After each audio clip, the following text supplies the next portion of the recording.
Many of you have probably heard of William Shakespeare at some point in your life, but you're probably wondering, why are we talking about William Shakespeare in the history of music?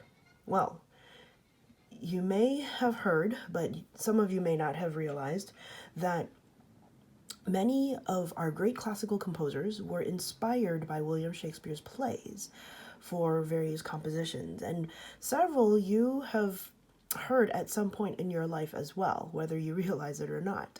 And so today we're going to discuss some of these plays that were written by Shakespeare and how they inspired some of the great classical composers.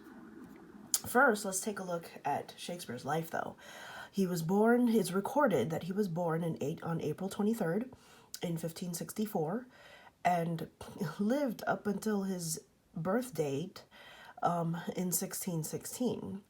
He was considered England's national poet and considered the greatest dramatist of all time. He was an English poet, a playwright, an actor of the Renaissance era.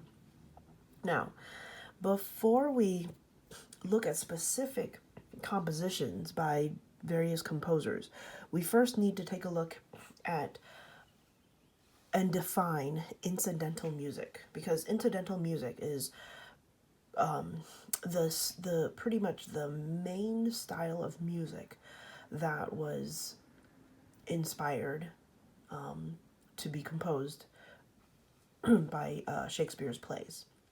So, incidental music is music that is used for a dramatic performance on stage, film, in a play, radio, or television. And of course, at Shakespeare's time, or during the great composers' times, in the 19th and 20th century even,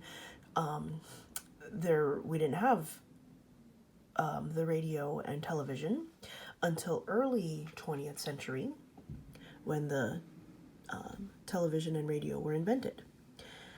Now, incidental music is also considered background music to create or enhance a particular atmosphere. Sometimes it can be used as a transition between action in the play.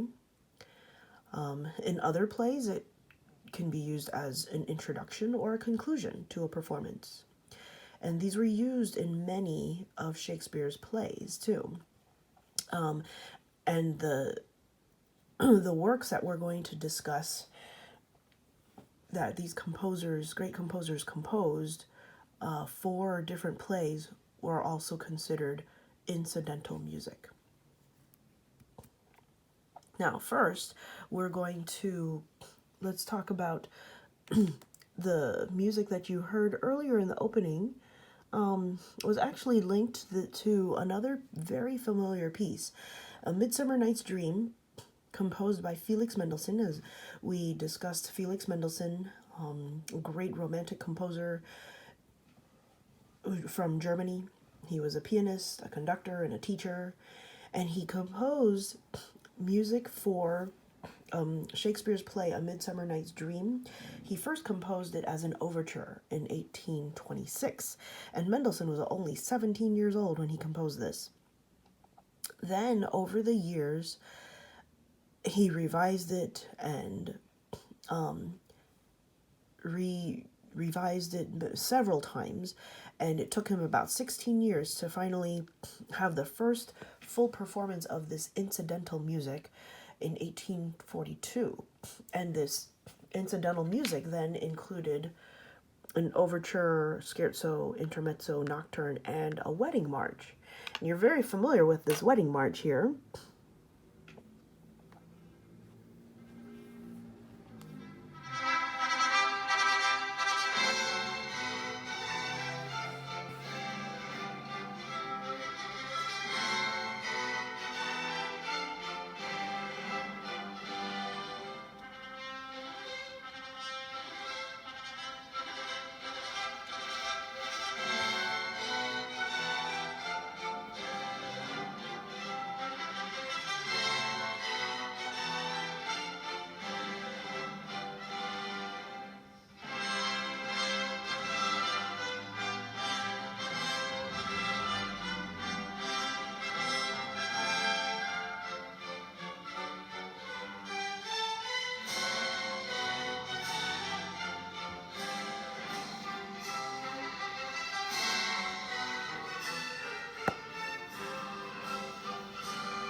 So there you have probably heard this wedding march at some point or other.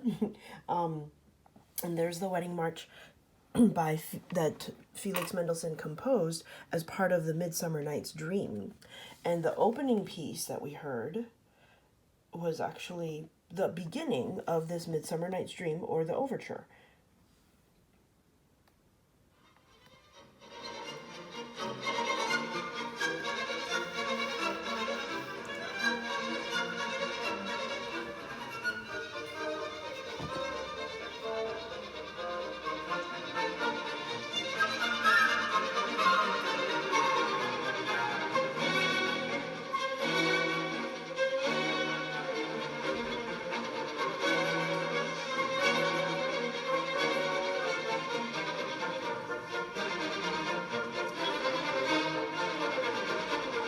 So there's the overture, and the wedding march concludes Mendelssohn's version of A Midsummer Night's Dream, which was inspired by Shakespeare's play, A Midsummer Night's Dream.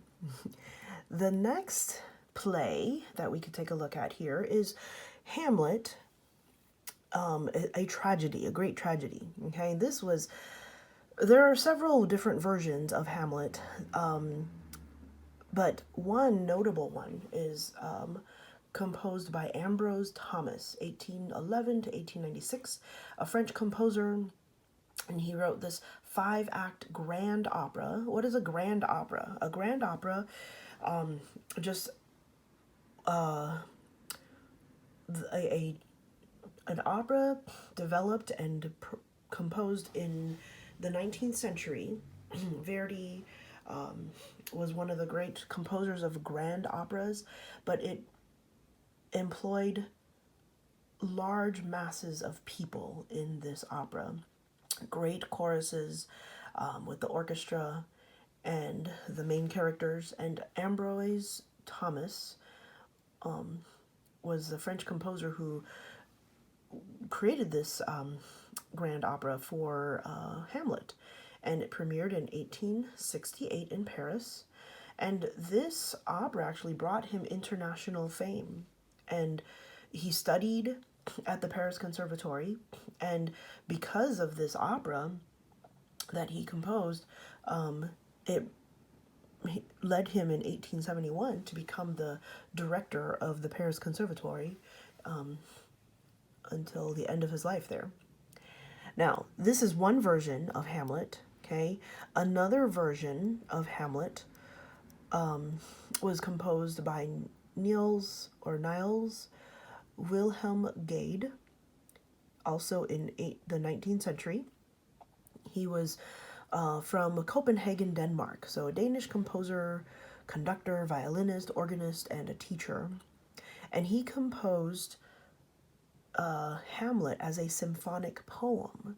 So what is a symphonic poem specifically? Symphonic poem is a piece of an orchestral work that kind of tells a story, or the symphony is telling the story or telling the poem. Okay, it begins with the funeral march, and then it foreshadows tragedy, as Hamlet is a tragic tragedy, and then it shows animated angry theme in a minor key, and then it changes to a pulsating theme in a major key, and this could be perhaps the love theme for Hamlet and Ophelia, if you are familiar with the story of Hamlet. Okay, and then at the end, the conclusion is another funeral march. So it starts and ends with a funeral march and gives it the unifying conclusion there. Here's a little bit of the opening for Hamlet by Gade.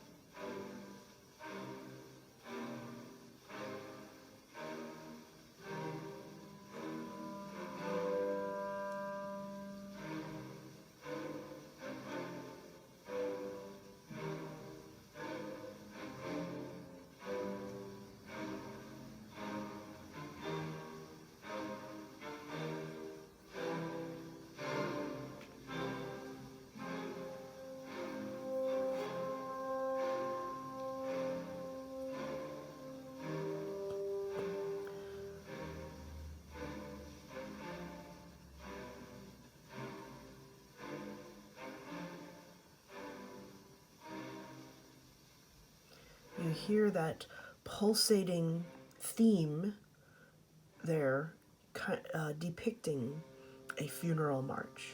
Slow, pulsating, okay?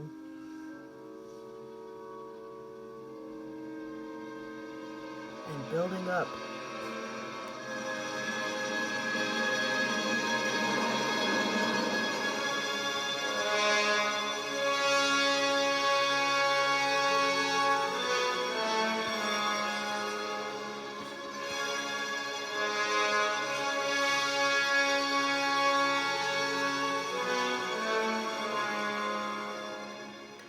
So very dramatic here, as Shakespeare's play for Hamlet was also very dramatic. All right, now Othello is another play, another tragedy that, or historical play that Shakespeare wrote, and this play inspired Antonin Dvorak to compose an overture for it. Antonin Dvorak is one of my favorite composers from Czechoslovakia. Well, born in Austria and then died in Czechoslovakia. And he has composed many beautiful symphonies, violin pieces, string quartets and quintets, and symphonies. And this overture for Othello is known to be very emotional and intense and ominous. It is part of a trilogy or triptych of overtures that Dvorak composed. And this Othello is the final part of it, love. Okay, so nature, life, and love. But Othello would be the final part of it, the love part. And Dvorak himself called it substantial and subtle with touching emotions. And here is the beginning of Dvorak's version of Othello.